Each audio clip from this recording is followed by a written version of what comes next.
The Climax on Blu-ray, a most unfortunately named movie from 1944 from Universal Horror Classics. No, this isn't Classics, Universal Horror Collection. This is my day 20 of 31 in my 31 days of horror, and I loved this movie. Here's the back so you can see what's going on. This is kind of a longer one of these kind of movies. It's a whopping 87 minutes. Once I realized that this was basically like another drama kid fever dream kind of a movie, I was a little hesitant. But last year, you may remember, I reviewed 1943's The Phantom of the Opera on 4K, and I absolutely love that movie, and that 4K is astounding. And so I actually think I would love to see a 4K of this movie because so many amazing sets and colors and costumes. Like, I think this could be an outstanding 4K. Out of all these Universal horror collections, most of them I'm just like, just leave it where it's at. Like, Blu-ray's fine, but with this one I'm like, I think I would like a 4K restoration on this one. I don't know if that'll ever happen, especially with the unfortunate name of this movie. They definitely could pick something else. I guess in 1944 that maybe that double entendre wasn't a thing at the time, but it's a little weird now telling people what this movie's called. So apparently I love musical, drama, love story, theater, horror movies because I love Phantom of the Opera, and this movie blew me away. Look at this shot. So beautifully made, just like Phantom of the Opera. And it only came out a year after. I wonder if the success of that movie, they're like, let's do another horror. Also, the girl who plays Christine is the main girl in this movie. And fortunately, she is not playing Christine. She's a much better sort in this movie. Boris Karloff wants this lady to give up her career and be with him. And she is not having it at all. And it actually gets very creepy here. So I think this might be the creepiest, most evil Boris Karloff role. Maybe it's just how he was so sweet and soft-spoken and like ultra manipulative and ultimately like murderous. But this opening scene where he's like, no, I don't want you to sing for anyone else because your voice is mine. And then he's like, if you can't, like, the thing that's come between us is your voice. So I'm going to, like, destroy your voice. And then he just, like, grabs her throat, like, right there. And, gosh, like, these Universal horror movies, like, people, but mostly women, are just getting strangled all the time. Gosh. I guess it's like the crime of passion is just like a strangling in these movies. But yeah, and then so this is a flashback. It has all this like tingly stuff around the edges, and then it flashes forward to 10 years later, where he's basically like lost his mind, and he just like will go into the theater and just like sit there, and he just misses her. And then we find out some super creepy stuff about him a little bit later. So here's not Christine. And then the piano player, her love interest, who she's not a total jerk to, is none other than this guy from The Mad Ghoul. Interestingly, he also played the piano in that movie. I wonder if he actually plays. I don't know. I'm not good enough to tell if when they're faking it in a movie if it is actually them playing or not. But here's another boop. It's kind of a similar character too, from what he played in The Mad Ghoul. Look at this delicious meal. Look at all those sausages. Oh my gosh, looks amazing. And speaking of which, so this lady, the not Christine, is basically on her way to go sing, and this lady made this super heavy breakfast. And listen to what this guy says. Salad is right. Salad is right. Fat sausages, butter, buns, and rich chocolate. Take it away. You mean you are going to let her go to the theater without eating? That's no good for Angela. It'll only make her fat. Suppose it does. Whoever heard of a good prima donna who wasn't fat? You can't say that in movies nowadays. I that's one thing that I like watching these older movies is just some of the dialogue they say. You're just like, nope, nope. This boyfriend slash fiance basically like filtering the food before it makes it to the lady, just being like, nope, that'll make her fat. Take it away. And he has her bring some lemon and honey because it's good for her voice, but it's like, dang, that would not fly in a movie nowadays. I mean, it's clear that he cares for her. It's just people's heads would explode if that happened in a movie nowadays. People are so sensitive. I love this. The greatest voice in the world. I This guy's so excited to watch his girlfriend play. Sing. He sits down and just starts talking to the people to the left and right, and they're so annoyed at him. He's like, "She's the best ever. She's the best," and they're just like, "Stop." Disgraceful. They're talking about the tip of this lady's nose.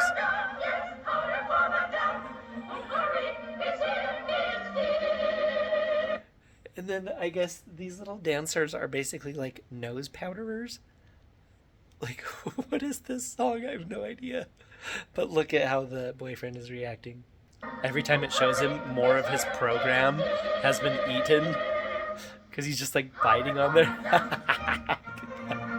He's just like so in love with her and so enamored. He's just like eating his program. And it's like seriously, he almost consumes and destroys the whole thing throughout as it keeps showing him. It's pretty funny.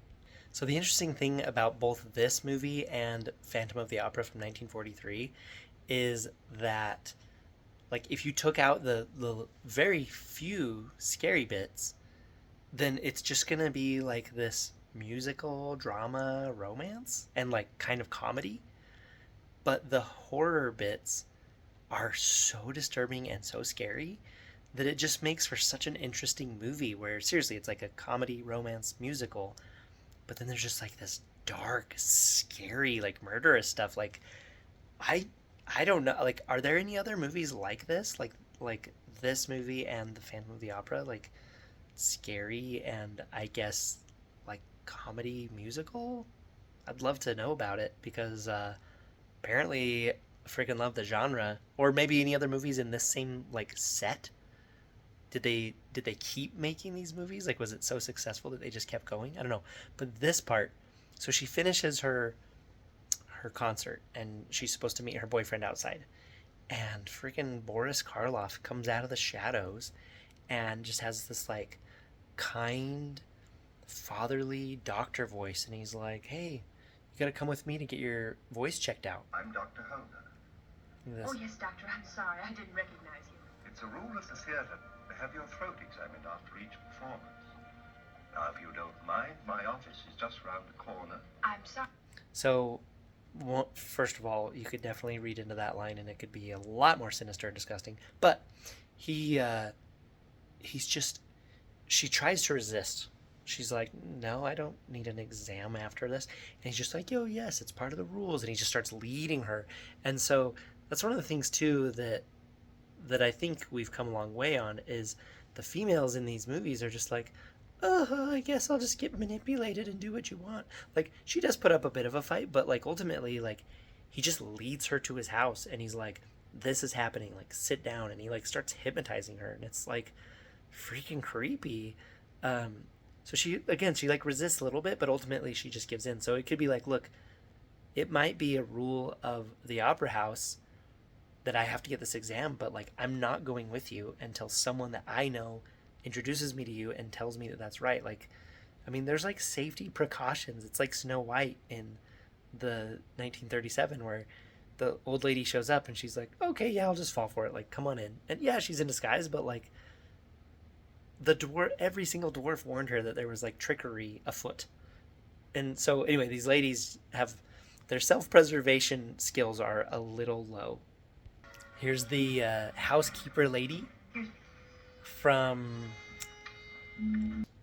I've been racking my brain. I think it's the 1941 The Black Cat, the same housekeeper, and she has such a great screen presence. Like, throughout this movie you see her and you're just like, I think you're important.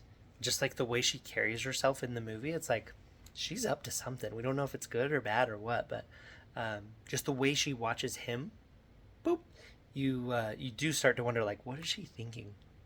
So they've been hanging out in his house, and they haven't done the exam yet. And, you know, she's excited to learn about another amazing singer that mysteriously disappeared. But this dude has a whole bunch of, like, stuff of hers. It's just, like, so serial killer red flag. He's like, here's all these souvenirs I have of hers that I've just been, like, keeping and cherishing. It's just, like, one of the scariest X-Files episodes ever, where the guy has all the little cutout hearts of all the jammies of all the girls he's killed. It's like this guy with his souvenirs. Like, it just felt very killer-esque, and he's just like showing her all this stuff, and it gets especially creepy when he shows her some pearls, which I don't know if he does right here. Let's see. Yeah, here you go. What exquisite pearls. Listen to this. She always wore them in the magic voice. She had them on the night she disappeared. How would you like to wear them when you sing the magic voice? There you go, right there. So she's listening. Look at that shot, by the way. That is beautiful. See them in there talking and see her listening. It's like, that is freaking creepy. It's like, here, wear these. She was wearing them the night she disappeared. Just like, it doesn't take a genius to read into that. This lady, you find out later that she absolutely picked up on that.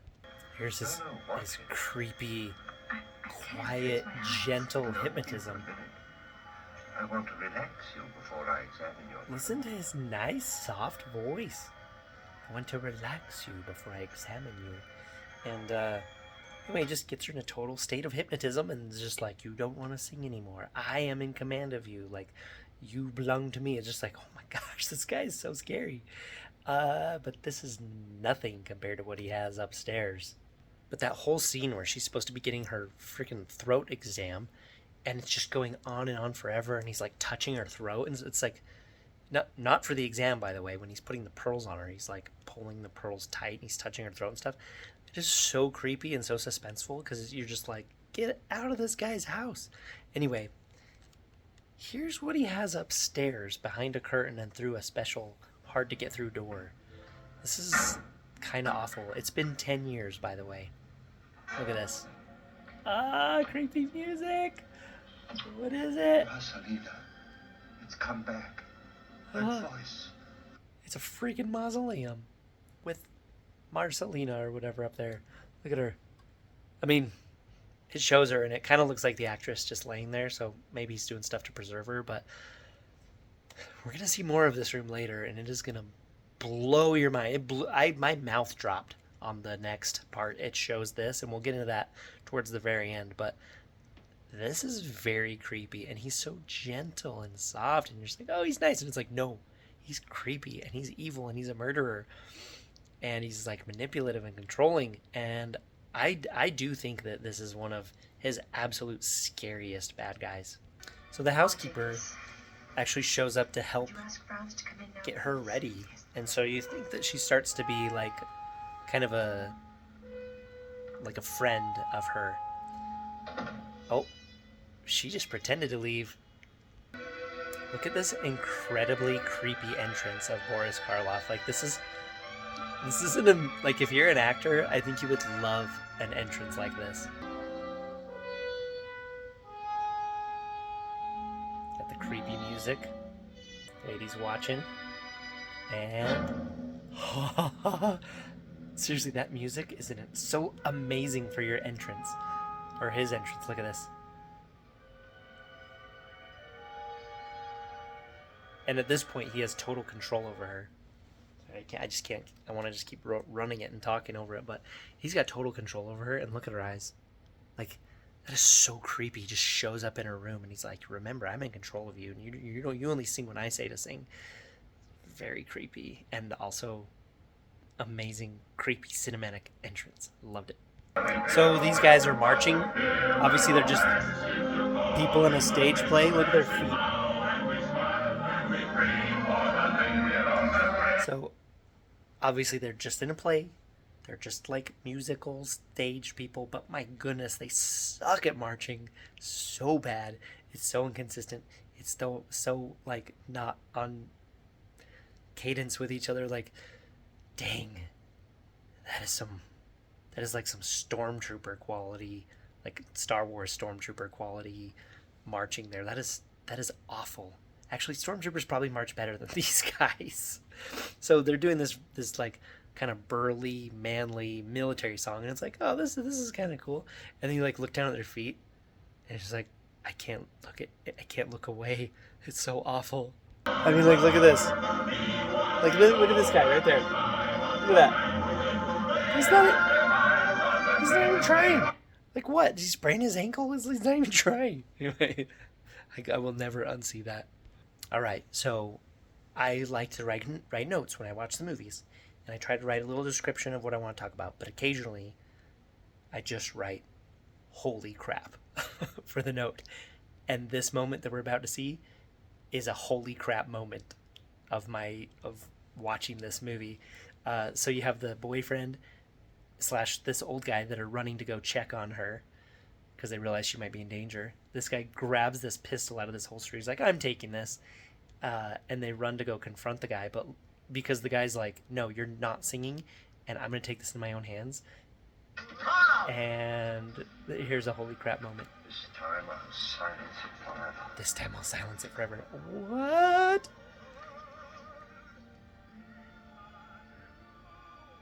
She's supposed to like go out on stage like right now. And look at her. She's like totally under his powers. This is so creepy. I mean, you have to stretch your mind a little bit to kind of like, I guess, go along with that hypnotism can actually work on people like this. But like, holy crap, he's about to like cut her voice out.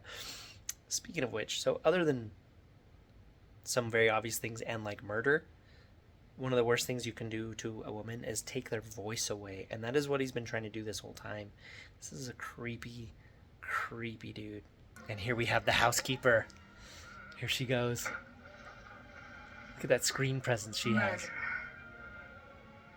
I suspected you from the first and came.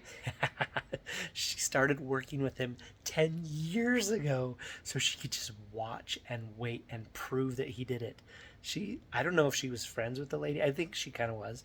But like, she has been waiting to catch this guy. Like, pretty amazing. Like, you gotta give it to this housekeeper lady. Like, that's pretty incredibly noble of her to basically put her in this essentially dangerous position for 10 years to watch this guy to find out if he's actually the killer. And I love that. Just like, that's so movie for her to just like walk in the door and be like, murderer. So apparently maybe I'm a drama kid at heart because I like these drama kid movies. So she goes on stage and she starts singing, which is kind of like her breaking his spell over her, but he still got her a little bit. And because she's still stumbling, she'll kind of pause and have like a concerned look on her face. But you have the old guy here marking him with a pistol. And it just keeps cutting back and forth between the boyfriend, her singing, and creepy, scary Boris Karloff. So to the point where, like, Boris Karloff starts like saying things to her to like control her from a distance. He's like, "You don't want to sing." Oh, jeez, just freaking clubbed that guy. So, I mean, the name of this movie is The Climax, which I just feel weird saying, but you're just like, the climax of this movie has to be something absolutely special.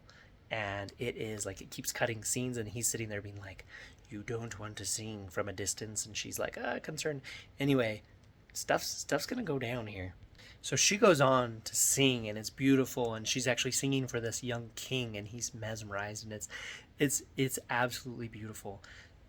Boris Karloff goes running out the door of his house. He's like, "I'm running over to the theater, like, I'm stopping this right now." And he sees the cops coming, and now they're banging on the door of his secret mausoleum. And check this out. He starts a fire, and it's like, oh, okay, yeah, there's always fires in these movies. But this thing escalates out of control, and check this out. So he's kind of getting chased over by there, and look at this. Look at this shot. Look at this. Oh my gosh. This is like a burning body. Like, I mean, it's the shot's far enough away that it looks real, and he just like is collapsed over the top of her and is burning. And look at that fire, by the way. Like, that is incredible fire footage. Like, my goodness. Wow. So, God, my jaw dropped when I first saw that. Just, and you know you've got a good villain when it's like a tragedy. Like, yeah, he's bad and he should suffer for what he did, but like, that's freaking tragic that he just like throws himself over her and just gets like burned to death. Like, oh my gosh. So she's having this huge like standing ovation right here. And actually I thought this was pretty touching. She goes and gets her boyfriend out of the little like music leader pit or whatever it is. And so they both get to be on stage together. Pretty nice. So overall, I mean, I've been gushing over this movie. I absolutely loved it. Just compared to the 1943 Phantom of the Opera, like, this movie was incredible. It's a great horror movie, like perfect, like, again, like I said, like romance, comedy, drama, horror movie, like absolutely incredible. The Blu-ray looked great. The Technicolor looked great. It could definitely use a 4K restoration. The audio was mono, but you could hear everything, even her crazy high-pitched singing. But I loved this movie. Like, I'm so happy that I'm doing this 31 Days of Horror to find this movie. So anyway, this has been day 20 of 31 in my 31 Days of Horror. Let me know if you've seen this movie and what you think, but I think it's incredible. See you on the next one. Bye.